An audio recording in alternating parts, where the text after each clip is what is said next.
নমস্কাৰ স্মাৰ্ট আইজ ফাউণ্ডেশ্যনৰ অন্য এটা ভিডিঅ'লৈ মই সকলোকে পুনৰবাৰ স্বাগতম জনাইছোঁ। আজিৰ পৰা আমি এটা নতুন সিৰিজ আৰম্ভ কৰিম, যিটো সিৰিজৰ আণ্ডাৰত গোটেই উইকটোত আসাম ৰিলেটেড যিখিনি কাৰেণ্ট এফেয়াৰ্ছ থাকিব আৰু তাৰ লগতে ষ্টেটিক পাৰ্টৰ ওপৰত আমি ডিছকাছ কৰিম থ্ৰু MCQ। এই সিৰিজটো তোমালোকৰ প্ৰিলিমছৰ কাৰণেতো ইম্পৰ্টেণ্ট হ'বই, তাৰ লগতে মেইনছৰ কাৰণেও ইকুৱেলি ইম্পৰ্টেণ্ট হ'ব, কিয়নো আমি ইয়াত অকল এনেকুৱা নহয় যে অকল MCQটো ডিছকাছ কৰি পেলাই থৈ দিম। তাৰ লগতে যিটো টপিকৰ ওপৰত আমি MCQ লৈ আনিছোঁ, সেই টপিকটোৰ ওপৰতো আমি অলপমান ডিটেইলছত গৈ পেলাই এনালাইচিছ কৰিম, যিটোৱে তোমালোকক মেইনছত হেল্প কৰিব। আৰু তাৰ লগতে তোমালোকৰ যোনটো সিৰিজ হ'ব, তোমালোকৰ লগত প্ৰতিটো ছেটাৰডেত শ্বেয়াৰ কৰা হ'ব, য'ত আমি 10টাকে MCQ ডিছকাছ কৰিম। ফাৰ্ষ্ট কুৱেশ্যনটো চোৱা। ৰিচেণ্টলি সাহিত্য একাডেমীৰ দ্বাৰা বাল সাহিত্য পুৰস্কাৰ দিয়া হৈছিলে, তাৰ ওপৰতে কুৱেশ্যনটো হয়। ফাৰ্ষ্ট ষ্টেটমেণ্টটো সুধিছে, Surendra Mohan Das was awarded for his Assamese children's poetry collection মইনাহঁতৰ পদ্য। ছেকেণ্ড ষ্টেটমেণ্টত সুধিছে, Binay Kumar Brahma received the award for his novel in the Bodo language title, প্ৰনাউন্সিয়েশ্যনত অলপমান ভুল হ'ব পাৰে, খান্থি বছ আৰু আখু দানাই। থাৰ্ড ষ্টেটমেণ্টটো কৈছে যে বাল সাহিত্য পুৰস্কাৰ is given by the ministry of culture, government of India.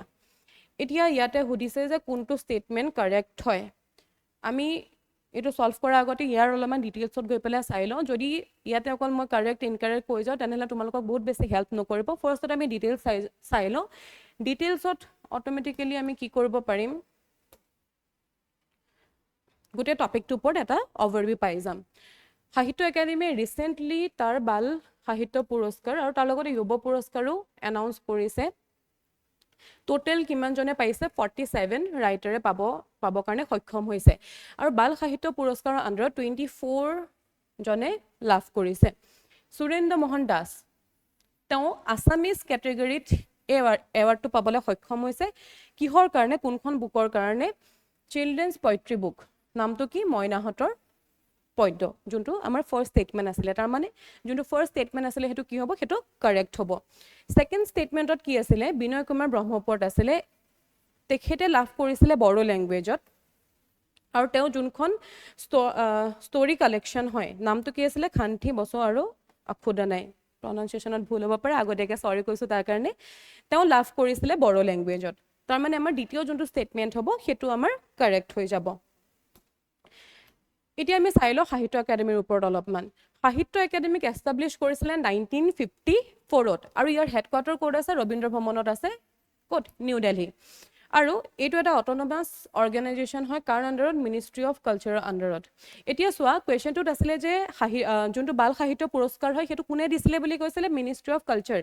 এতিয়া চোৱা, যুৱ পুৰস্কাৰ আৰু বাল সাহিত্য পুৰস্কাৰ দুইটা এৱাৰ্ডেই কোনে দিয়ে? সাহিত্য একাডেমীয়ে দিয়ে। ডাইৰেক্টলি মিনিষ্ট্ৰী অফ কালচাৰে নিদিয়ে, সাহিত্য একাডেমী দিয়ে। আৰু সাহিত্য একাডেমী কাৰ আণ্ডাৰত আছে? মিনিষ্ট্ৰী অফ কালচাৰৰ আণ্ডাৰতে আছে।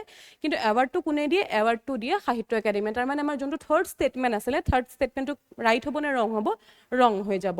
আৰু ইয়াৰ পাৰ্পাছ কি হয়? সাহিত্য একাডেমীয়ে টোটেল 24টা লেংগুৱেজ ৰিকগনাইজ কৰিছে, ইণ্ডিয়ান লেংগুৱেজ, য'ত তেওঁলোকে কি কৰে?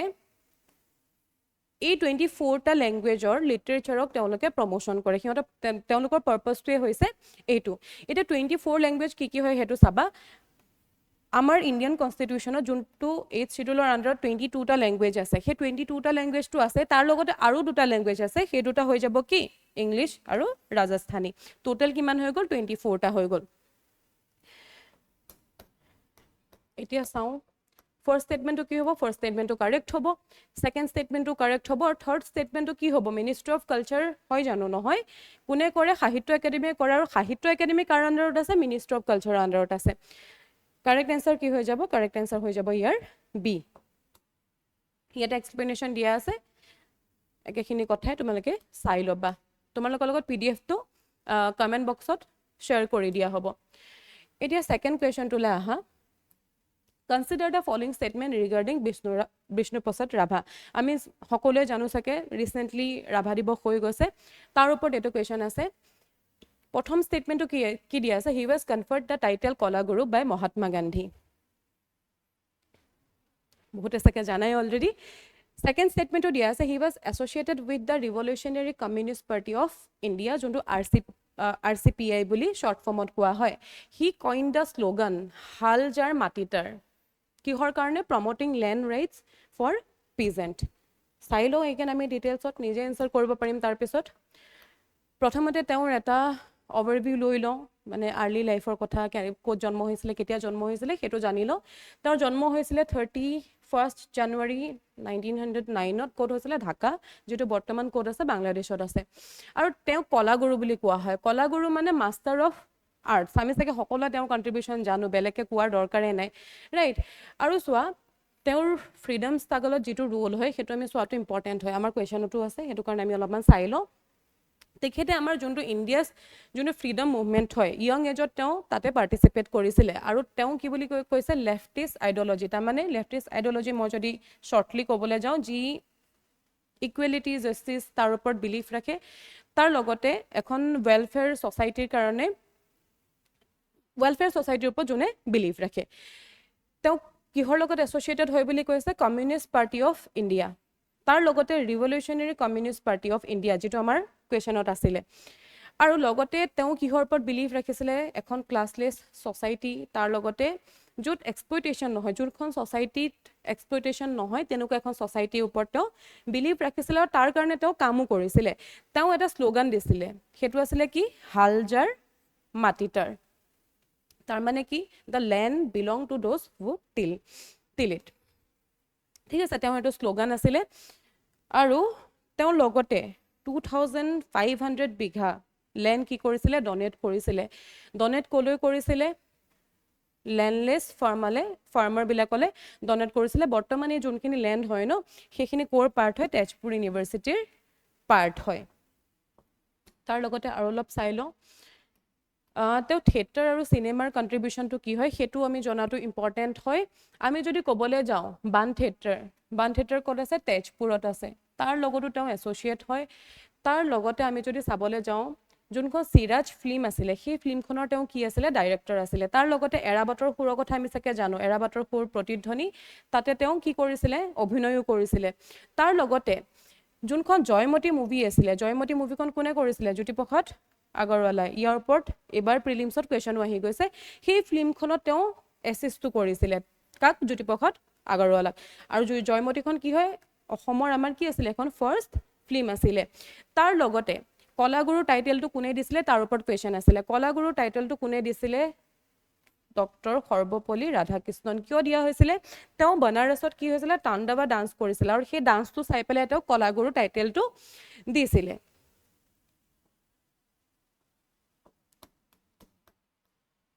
তাৰ লগতে তেওঁক অসমৰ প্ৰথমজন এন্থ্ৰপলজিষ্ট বুলিও কোৱা হয় এন্থ্ৰপলজিষ্ট মানে যোনে হিউমেনৰ অৰিজিন ডেভেলপমেণ্ট তাৰ ওপৰত ষ্টাডি কৰে তেখেতক প্ৰথম আসামৰ এন্থ্ৰপলজিষ্ট বুলি কোৱা হয় আৰু তেওঁৰ যদি নটেবল ৱৰ্কৰ কথা ক'বলৈ যাওঁ কি হ'ব বানকবাং ট্ৰাইবেল লাইফৰ ওপৰত হয় সোণপাহি অসমীয়া কৃষ্টিৰ সমূহ আভাস তাৰ লগতে মিচিং কনেং অতীত অসম এইকেইখন তেওঁৰ কিতাপ হয় তাৰ লগতে তেওঁৰ কেতিয়া মৃত্যু হৈছিলে 1969ত হৈছিলে আৰু 20 জুনত আমি সকলোৱে জানো চাগে বিষ্ণু ৰাভা দিৱস আমি পালন কৰোঁ এতিয়া আমি ইয়াৰ চাগে এনচাৰটো দিব পাৰিম কলাগুৰু কোনে দিছিলে মহাত্মা গান্ধীয়ে দিয়া নাছিলে কোনে দিছিলে ডক্টৰ সৰ্বপল্লী ৰাধাকৃষ্ণনে দিছিলে প্ৰথম ষ্টেটমেণ্টটো ৰং হৈ যাব প্ৰথম ষ্টেটমেণ্টটো ৰং হোৱাৰ লগে লগে তোমালোকে চাবা এটো আমি কাটি দিব পাৰোঁ বিটো ডিটো কাটি দিব পাৰোঁ কোনটো কাৰেক্ট হৈ যাব বিটো এটো কাটি গ'ল চিও কাটি গ'ল ডিও কাটি গ'ল কেতিয়াবা চোৱা যেতিয়া আমি এনচাৰ কৰিব নোৱাৰোঁ ধৰিলা মই নাজানো ছেকেণ্ড বা থাৰ্ডটো মই গম নাপাওঁ কনফাৰ্ম নহয় হয় নে নাই আমি এটা ষ্টেটমেণ্ট জানিলেও কেতিয়াবা এলিমিনেট কৰি পেলাই এনচাৰটো আমি দিব পাৰোঁ সেই বস্তুটো চবে চাগে জানা যোনে এইবাৰ প্ৰিলিমছ দিছা বা প্ৰিলিমছৰ কাৰণে যোনে প্ৰিপেয়াৰ কৰি আছা যোনসকলে নতুন কৰি আছা কোনো কথা নাই আমি লাহে লাহে প্ৰেক্টিছ কৰি থাকিম তোমালোকে সেই বস্তুখিনি লাহে লাহে বুজি পাই থাকিবা এইটোতো কাৰেক্টে হয় অলৰেডি চালোঁ তাৰ লগতে এইটো কাৰেক্ট হয় হালজাৰ মাটিটাৰ কি হৈ যাব কাৰেক্ট এনচাৰ হৈ যাব B Question number 3 to solve. Consider the following statement about the recent inclusion of tea under restructured weather-based crop insurance scheme. যিটো আমি shortly RWBCIS বুলি কওঁ। ইয়াৰ ওপৰত এইটো recently যোনটো tea হয় টিক ইয়াত ইনক্লুড কৰা হৈছে তাৰ ওপৰতে এমচিকিউটো হয় it has been included under RWBCIS to mitigate losses caused by extreme weather event চাম কাৰেক্ট হয়নে নহয় only large tree grower in Assam are eligible under this scheme কৈছে যে অকল যোনখিনি লাৰ্জ টি গ্ৰোৱাৰ হয় তেওঁলোকে অকল এই স্কিমটোৰ কাৰণে এলিজিবল হয় আৰু এই যোনটো স্কিম হয় এই স্কিমটোৰ এক্সটেনশ্যন কৰাৰ কথা কৈছে কেতিয়ালৈকে 2025-26 লৈকে কোনে ইউনিয়ন কেবিনেটে ইয়াৰ ডিটেইলছটো চাই লওঁ আমি এতিয়া চোৱা যোনটো টি ইণ্ডাষ্ট্ৰি হয় অলৰেডি ক'লো এই যোনটো স্কিম ক'লো তাৰ আণ্ডাৰত ইনক্লুড কৰা হৈছে ৰাইট আৰু এই যোনটো স্কিম হয় এই স্কিমটো কি হয় সেইটো আমি প্ৰথমতে চাই লওঁ আৰু কৈছে যে এই স্কিমটো কেতিয়াৰ পৰা ষ্টাৰ্ট হ'ব খাৰিফ চিজন মানে কেতিয়াৰ পৰা ষ্টাৰ্ট হ'ব খাৰিফ চিজনটো তোমাৰ জুনৰ পৰা লৈ পেলাই অক্টোবৰ আমি খাৰিফ চিজন বুলি কওঁ আৰু এই যোনটো স্কিম হয় স্কিমটো ষ্টাৰ্ট কৰা হৈছিলে 2016ত কিহৰ কাৰণে ফাৰ্মাৰবিলাকক হেল্প কৰিবৰ কাৰণে bad weather damage their crop যেতিয়া বেয়া ৱেডাৰৰ কাৰণে তেওঁলোকৰ ক্ৰপখিনি ডেমেজ হৈ যায় তেওঁলোকক হেল্প কৰিবৰ কাৰণে এই ইঞ্চুৰেঞ্চ স্কিমটো লৈ অনা হৈছিলে কেতিয়া 2016ত যেনেকৈ ইয়াত যদি মই ক'বলৈ যাওঁ কি ৱেডাৰ প্ৰব্লেম কভাৰ কৰে ড্ৰট ফ্লাড চাইক্লন হেলষ্ট্ৰম এইবিলাক ইয়াতে ইনক্লুড কৰে তাৰ লগতে কোন কোন ক্ৰপছবিলাক ইয়াৰ আণ্ডাৰত আছে সেইখিনিও চোৱা ফুড ক্ৰপছ যেনেকৈ আমি ৰাইচৰ কথা ক'ব পাৰোঁ তাৰ লগতে অইল চিডৰ কথা ক'লে আমি কিহৰ কথা ক'ব পাৰোঁ মাষ্টাৰ্ড ক'ব পাৰোঁ ছানফ্লাৱাৰ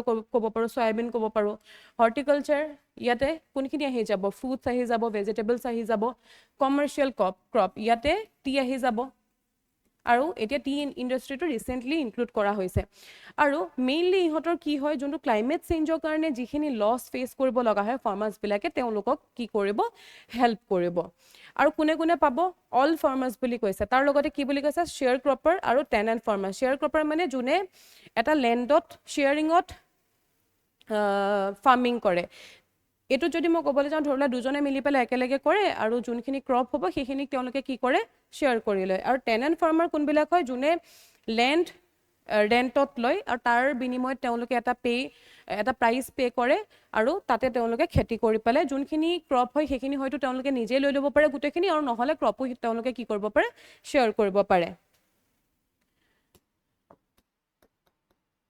এতিয়া এনচাৰটো কি হ'ব চাই লোৱা ফাৰ্ষ্ট ষ্টেটমেণ্টটো কাৰেক্ট হ'ব এক্সট্ৰিম ৱেডাৰ ইভেণ্ট দি পেলাই যোনখিনি লছ হ'ব সেইখিনিক কভাৰ কৰিবৰ কাৰণে এই স্কিমটো অনা হৈছিলে ইয়াতে চোৱা অনলি লাৰ্জ ট্ৰিগৰ ইন আছাম বুলি কৈছে নাই ইয়াতে তোমাৰ স্মলৰ পৰা ধৰি পেলাই লাৰ্জ দুটাই ইয়াতে ইনক্লুডেড হয় ছেকেণ্ড ষ্টেটমেণ্টটো কি হৈ যাব ৰং হৈ যাব আৰু এই স্কিমটো এক্সটেণ্ড কৰা হৈছে ইউনিয়ন কেবিনেটৰ দ্বাৰা কেতিয়ালৈকে 2025 আৰু 26 লৈকে কোনটো কাৰেক্ট হৈ যাব 1 and 3 অপশ্যন চি ইয়াতে মই এক্সপ্লেনেশ্যনটো কৈ থকা নাই কাৰণ একেখিনি বস্তু অলৰেডি আমি ডিছকাছ কৰি গ'লোঁ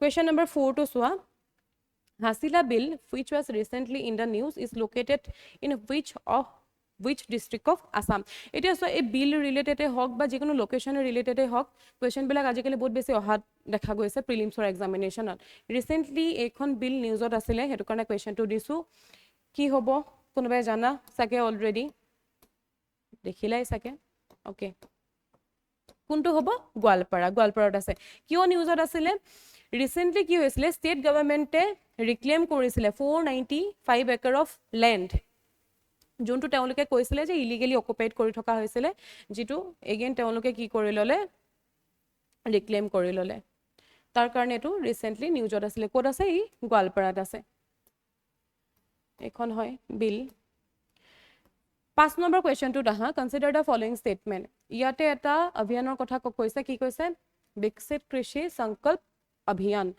কোনে লঞ্চ কৰা বুলি কৈছে ministry of agriculture and farmer welfare second ষ্টেটমেণ্টটোত কৈছে যে কেম্পেইনটোত কভাৰ কৰিব অকল অসমৰ শোণিতপুৰ ডিষ্ট্ৰিক্ট প্ৰথমতে স্কিমটোৰ কথা চাই লওঁ তাৰপিছত আমি আকৌ কুৱেশ্যনটোত আহিম মই অলৰেডি কৈছোঁ যে আমাৰ অকল মটিভ এইটো নহয় যে আমি MCQটো ডিছকাছ কৰিম আৰু এনচাৰটো দি দিম তেনেকৈ হ'লে তোমালোকক ইমান হেল্প নহ'ব আমি অলপমান ডিটেইলছত গৈ পেলাই চামগৈ তেতিয়া তোমালোকক বেছি হেল্প হ'ব বিকশিত কৃষি সংকল্প অভিযান ই এটা নেশ্যন ৱাইড কেম্পেইন হয় কোনে লঞ্চ কৰিছিলে মে 29ত এইটো লঞ্চ কৰিছিলে ministry of agriculture and farmers welfare তাৰমানে ফাৰ্ষ্ট যোনটো ষ্টেটমেণ্ট আছিলে এইটো কাৰেক্ট হ'ব ইয়াতে কভাৰ কিমান কৰিব চোৱা মোৰ দেন 700 ডিষ্ট্ৰিক্ট অফ ইণ্ডিয়া যোনটো সেকেন্ড স্টেটমেন্ট আছিলে কৈছিলে যে অকল শোণিতপুৰ ডিস্ট্ৰিক্ট কভাৰ কৰা কথা কৈছিলে অসমৰ কিন্তু হেতু স্টেটমেন্টটো ৰং হৈ যাব মোৰ দেন 700 ডিস্ট্ৰিক্ট ইণ্ডিয়াৰ ই কভাৰ কৰিব পাৰপাস কি হয় মডাৰ্ন যোনটো ফাৰ্মিং টেকনলজি হয় তাৰ প্ৰতি এৱাৰনেছ স্প্ৰেড কৰাটোৱে কি হয় ইয়াৰ মোটিভ হয় তাৰ লগতে যোনবিলাক গভৰ্ণমেণ্ট স্কিম আছে এগ্ৰিকালচাৰ ৰিলেটেড হওক বা এলাইড যোনবিলাক সেক্টৰ থাকিব ধৰিলে ভেটেনাৰী হৈ যাব ফিচাৰী এইবিলাক ৰিলেটেড যোনবিলাক গভৰ্ণমেণ্ট স্কিম আছে সেইবিলাকৰ প্ৰতিও এটা এৱাৰনেছ স্প্ৰেড কৰা আৰু এইটো ৰিসেন্টলি কিয় নিউজত আছিলে কাৰণ শোণিতপুৰ ডিস্ট্ৰিক্টত ইয়াৰ কেম্পেইনটো হৈছিলে 15 ডেজৰ এটা কেম্পেইন হয় আৰু কোনে অৰ্গানাইজ কৰিছিলে কৃষি বিজ্ঞান কেন্দ্ৰ শোণিতপুৰ তাৰ লগত collaboration Assam agriculture university department of agriculture veterinary fishery তাৰ লগতে Assam state rural livelihood mission ইয়াৰ কোলাবৰেচনৰ আন্ডাৰত কি কৰিছিলে শোণিতপুৰ ডিস্ট্ৰিক্টত অৰ্গানাইজ কৰা হৈছিলে কেতিয়া কনক্লুড কৰিছে 12 জুন ইমান বেছি ইম্পৰ্টেন্ট নহয় এটো কিন্তু মেইনছত যদি আহে তেনেহলে অলপমান ডিটেইলছত জানিলে ভাল হয় তাৰ লগতে ইয়াতে কভাৰেজটো চোৱা শোণিতপুৰ ডিস্ট্ৰিক্টৰ কোৰ আন্ডাৰত কৰিছিলে তোমাৰ 56 গ্ৰাম পঞ্চায়ত ইয়াতে ইনক্লুড আছিলে তাৰ লগতে 10টা ডেভেলপমেন্ট ব্লকস আৰু তাৰ লগতে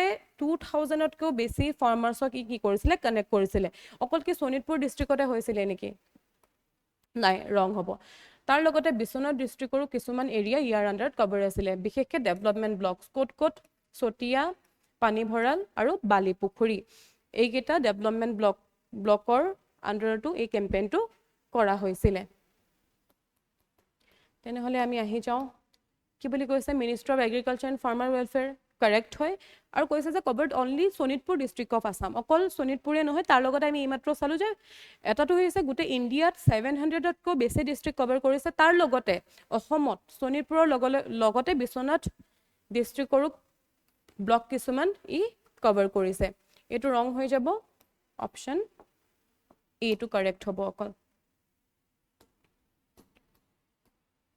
Question number 6 hole aha consider the following statement regarding the etikoli dutipat scheme etikoli dutipat scheme to agote launch korisile kintu recently year ekhon meeting hoisile jar karone e news ot asile the scheme was launched by the Assam government to commemorate the 200th anniversary of Assam Tea Second statement it koise it provides a one time financial assistance of rupees 5000 to both permanent and temporary tea garden worker Third statement to koise Assam contribute about 1/3 of India's total tree production annually Again ami first details of some tar pisot ami heri korim Okay here details to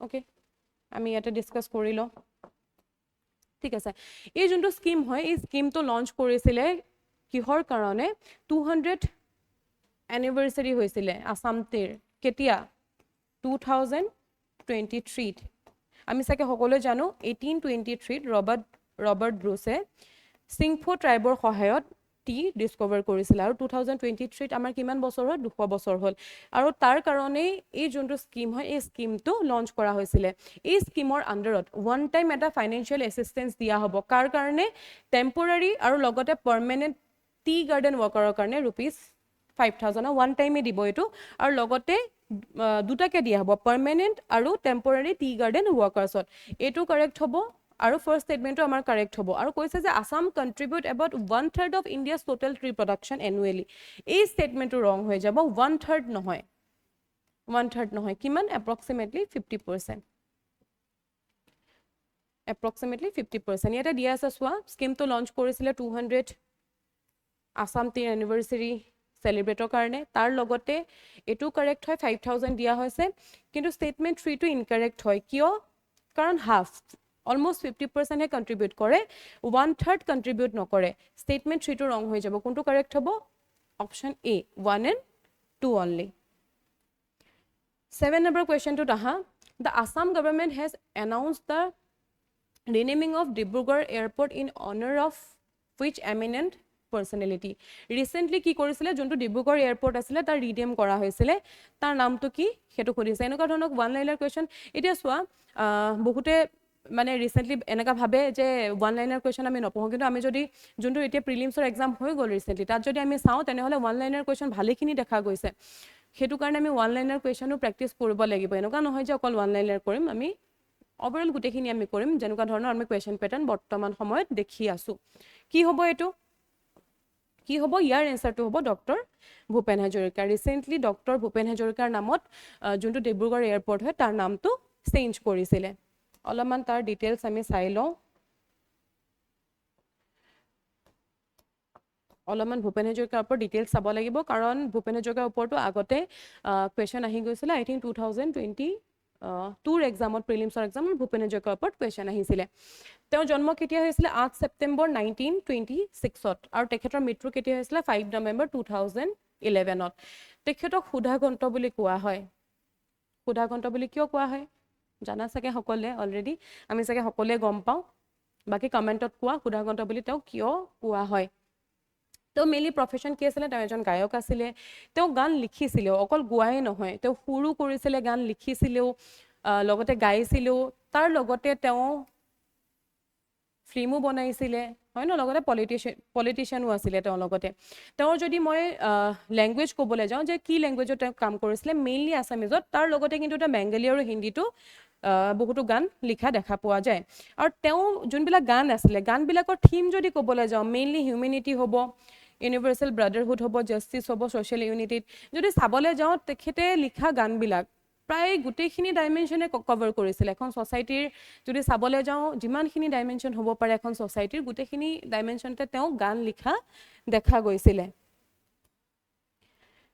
আৰু major award বহুত important হয় ইয়াৰ ওপৰত question আহিব পাৰে তোমালোকে এৱাৰ্ডখিনি এবাৰ ভালকৈ চাই লোৱা পদ্মশ্ৰী পাইছিলে তেওঁ কেতিয়া 1977ত ইয়েৰটো অলপমান মনত ৰাখিবলৈ কষ্ট পাব পাৰে কিন্তু তোমালোকে ষ্টিল ৰিভাইজ কৰিবা কেতিয়াবা ইয়েৰটো সোধা দেখা যায় আমি যদি চাওঁ ৰিচেণ্টলি তেনেহ'লে বহুত ডেফটত গৈ পেলাই আজিকালি কুৱেশ্যন কৰে তো কিহৰ কাৰণে পাইছিলে আৰু কোনটো ইয়েৰত পাইছিলে সেইটো জনাটো ইম্পৰ্টেণ্ট হৈ যায় 1977ত পাইছিলে তাৰ লগতে তেওঁ নেশ্যনেল ফিল্ম এৱাৰ্ড পাইছিলে কেতিয়া পাইছিলে এইটো 1975ত পাইছিলে কোনখন মুভিৰ কাৰণে পাইছিলে সেইটো ইম্পৰ্টেণ্ট হয় চামেলি মেম চাবৰ কাৰণে তেওঁ বেষ্ট মিউজিক ডাইৰেক্টৰ এৱাৰ্ড পাবলৈ সক্ষম হৈছিলে তাৰ লগতে নেশ্যনেল ফিল্ম এৱাৰ্ড পাইছিলে for best feature film in Assamese language কোনখন আছিলে শকুন্তলা আছিলে যোনখনৰ ডাইৰেকশ্যন দিছিলে কোনে ভূপেন হাজৰিকাই আৰু এইটো ফিল্ম এৱাৰ্ড কেতিয়া পাইছিলে 9th নেশ্যনেল ফিল্ম এৱাৰ্ডত পাইছিলে 1961ত তাৰ লগতে তেওঁ দাদা চাহেব ফাল্কে এৱাৰ্ডো পাইছিলে 1992ত পাইছিলে পদ্মভূষণ পাইছিলে 2001ত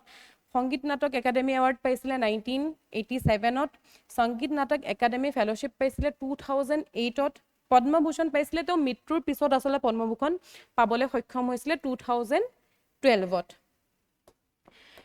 ভাৰত ৰত্ন পাইছিলে এইটো তেওঁ মৃত্যুৰ পিছত লাভ কৰিছিলে 2019ত অসম ৰত্ন পাইছিলে 2009ত আৰু তেওঁ গোল্ড মেডেল পাইছিলে গভৰ্ণমেণ্ট অফ অৰুণাচল প্ৰদেশৰ পৰা 1979ত কিহৰ কাৰণে contribution to tribal welfare and কালচাৰৰ কাৰণে কেতিয়াবা এইটোও সুধি দিয়ে যে কিহৰ কাৰণে পাইছিলে সেইটো কাৰণে সেইটো তোমালোকে মনত ৰাখিব লাগিব তাৰ লগতে তেওঁ চেয়াৰমেন আছিলে সংগীত নাটক একাডেমীৰ কেতিয়াৰ পৰা 1998ৰ পৰা 2003 লৈকে এইখিনি বেছিক ডিটেইলছ হয় যিখিনি তোমালোকে এক্সামৰ কাৰণে মনত ৰাখিব লাগিব কাৰণ কুৱেশ্যন অহা দেখা গৈছে আগতেও এৱাৰ্ডখিনি বিশেষকৈ তোমালোকে মনত ৰাখিবা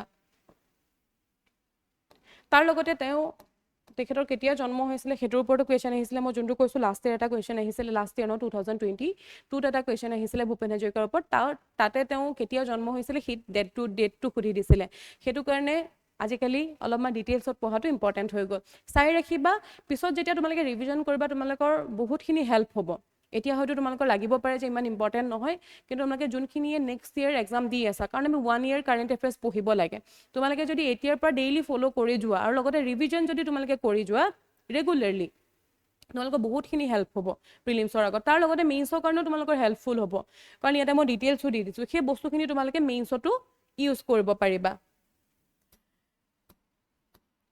8 নম্বৰ কুৱেশ্যনটো চাই লওঁ consider the following statement regarding the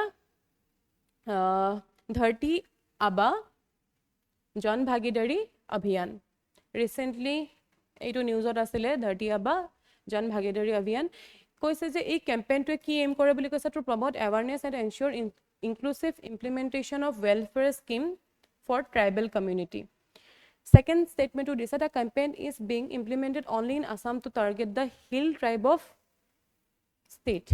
কোনটো কাৰেক্ট সুধিছে অলপমান ডিটেইলছত চাই লওঁ তাৰপিছত আমি এনচাৰটো কৰিম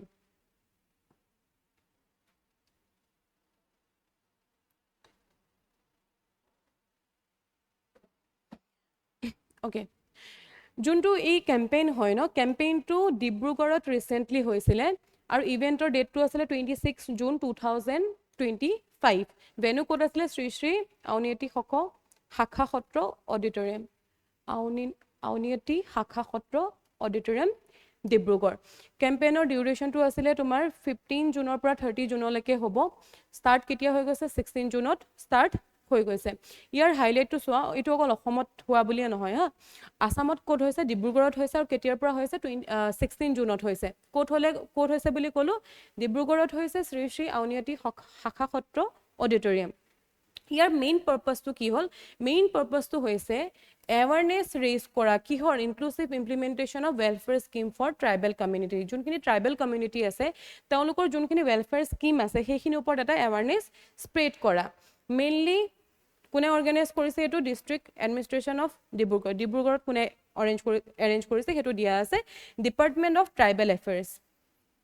ইয়াতে চিফ গেষ্ট আছিলে আমাৰ চিফ মিনিষ্টাৰ হিমন্ত বিশ্ব শৰ্মা। এখন তাৰ ফটো হয়। তাৰ লগতে চোৱা কি কি ছাৰ্ভিচ ইয়াতে ইনক্লুড আছে সেই বস্তুখিনিও কেতিয়াবা তাৰ ওপৰতো কেতিয়াবা কুৱেশ্যন আহে। আজিকালি ক'লো ন ডিটেইলছত গৈ পেলাই সোধা দেখা যায়, সেইকাৰণে অলপমান সেইখিনিও চাব লাগিব।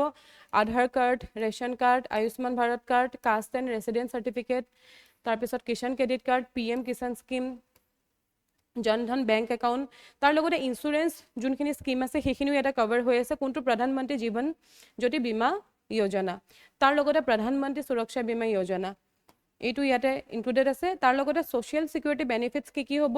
অল্ড এজ পেঞ্চন হৈ যাব, উইডো পেঞ্চন হৈ যাব, তাৰ লগতে ডিছেবিলিটি পেঞ্চন, এইখিনি বস্তু ইয়াতে কি হ'ব? ইনক্লুড আছে। এই কেম্পেইনটোৰ আণ্ডাৰত এই যোনখিনি ছাৰ্ভিচ হয় এইখিনি কি কৰা হ'ব? প্ৰভাইড কৰা হ'ব।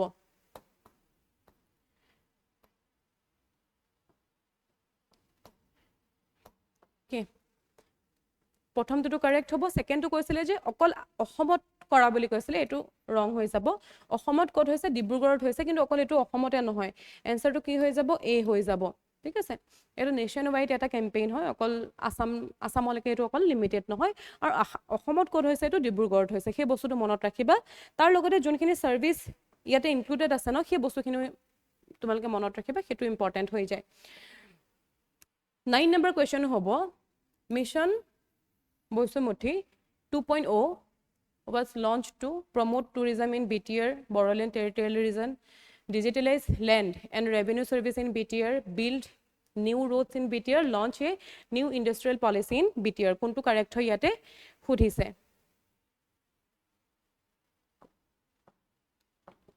এতিয়া চোৱা, যোনটো মিছন বসুমতী হয় এইটো বড়োলেণ্ড টেৰিটৰিয়েল ৰিজনত এটা ডিজিটেল লেণ্ড ৰিফৰ্ম ইনিচিয়েটিভ হয়। আমি চাগে সকলোৱে জানো আৰু এটা আছিলে, কি আছিলে আমাৰ? মিছন বসুন্ধৰা। তাৰ এলাইনমেণ্টতে এইটো লঞ্চ কৰা হৈছিলে। ক'ত? BTR ৰিজনত এইটোক লঞ্চ কৰা হৈছিলে। ইয়াৰ এইমটো কি হৈছে? মেইনলি ট্ৰেন্সপাৰেঞ্চি অনা, তাৰ লগতে অনলাইন এক্সেছ প্ৰভাইড কৰা লেণ্ড আৰু ৰেভিনিউ ছাৰ্ভিচ। ক'ত? BTR ৰিজনত। মেইনলি এইটো ইনস্পায়াৰ ক'ৰ পৰা হৈছে? অলৰেডি মই ক'লো ক'ৰ পৰা? মিছন বসুন্ধৰা, যোনটো আমাৰ ষ্টেট লেভেল এটা ইনিচিয়েটিভ হয় গোটেই অসমৰ কাৰণে। আৰু এই স্পেচিফিকেলি এইটো ক'ত হ'ব? এইটো মিছন মেইনলি BTR ৰিজনৰ কাৰণে। আৰু এই ছাৰ্ভিচৰ আণ্ডাৰত 2.0 1.0 আছিলে। 2.0ত কি কি ছাৰ্ভিচ ইনক্লুড আছে সেইটো দিয়া আছে। এইটো বস্তু তোমালোকে এবাৰ চাই ল'বা, কেতিয়াবা ইয়াৰ পৰা কুৱেশ্যন আহিব পাৰে। Settlement on various types of khas land, ceiling surplus land to individual occupant, তাৰ লগতে online certified copy of map, বহুতকেইটা আছে। গোটেইখিনি এবাৰ চাই ৰাখি দিবা। ইয়াৰ ওপৰতো কেতিয়াবা কুৱেশ্যন আহিব পাৰে। আৰু যদি তোমালোকৰ মেইনছত কুৱেশ্যন আহে তেনেহ'লে ডেফিনেটলি এই বস্তুখিনি তোমালোকে মনত কৰিব লাগিব। এবাৰ এই বস্তুখিনিও চাই ল'বা। তেনেহ'লে ইয়াৰ কাৰেক্ট এনচাৰটো কি হৈ যাব? Digitise land and revenue services in BTR। লাষ্টৰ কুৱেশ্যনটোলৈ আহোঁ আমাৰ। Who received the Sahitya Academy Yuva Puraskar 2025 in the Assamese language category? মই অলৰেডি ফাৰ্ষ্ট কুৱেশ্যনটোতে কৈছিলোঁ যে দুটা পুৰস্কাৰ দিয়া হৈছে। এটা কি দিয়া হৈছিলে? বাল সাহিত্য পুৰস্কাৰ, তাৰ লগতে যুৱ পুৰস্কাৰো দিয়া হৈছিলে, একেলগে দিয়া হৈছে। টোটেল 47 পাইছিলে। আৰু সুধিছে যে আছামিজ লেংগুৱেজৰ কেটেগৰীত, আছামিজ লেংগুৱেজ কেটেগৰীত কোনে পাবলৈ সক্ষম হৈছে?